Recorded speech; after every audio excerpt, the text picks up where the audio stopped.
தளபதி Vijay double ஆக்ஷனில் மிரட்டியுள்ள the greatest of all time படம் செப்டம்பர் 5ஆம் தேதி இன்று திரையரங்குகளில் வெளியானது. படத்தின் பிளஸ் மற்றும் மைனஸ் பார்க்கலாம். ஒட்டுமொத்த படத்தையும் டபுள் ஆக்ஷனில் விஜய் தனது தோளில் தாங்கி நடித்துள்ளார். பிரசாந்த், பிரபுதேவா, அஜ்மல் என விஜயின் டீமில் உள்ளவர்களின் நடிப்பும் அவர்களுக்குள் நடக்கும் ட்விஸ்டும் கலக்கல். இளம் விஜயாக வரும் டி ஏஜிங் விஜய்க்கு ஜீவன் என பெயர் வைத்துள்ளார் வெங்கட் பிரபு. படத்தில் அவர் பண்ணும் சேட்டைகள் மற்றும் அலப்பறைகள் தான் ரசிகர்களை உற்சாகத்தில் ஆழ்த்துகிறது. யோகி பாபு, பிரேம்ஜியின் காமெடி ரசிகர்களை சிரிக்க வைக்கிறது.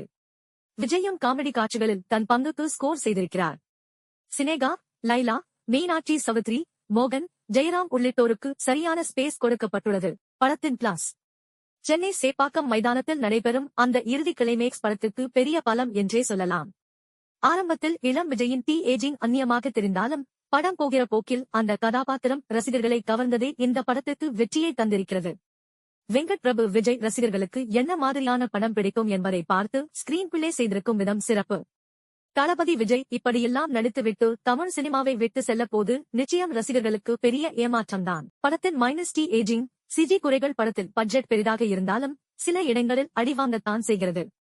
யுவன் சங்கர் ராஜா இசையில் இடம்பெற்றுள்ள பாடல்கள் வேகத்தடையாக மாறியுள்ளது.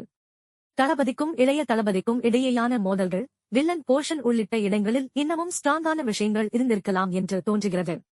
சில இடங்களில் வெங்கட் பிரபு எடுத்துக்கொண்ட சினிமாட்டிக் லிபர்ட்டி மற்ற ஆடியன்ஸை கவருமா என்கிற கேள்வியையும் எழுப்புகிறது. சில குறைகளை தவிர்த்துவிட்டு ஒட்டுமொத்தமாக படமாக பார்த்தால் நிச்சயம் இந்த கோட் பிளாக்பஸ்டர் தான்.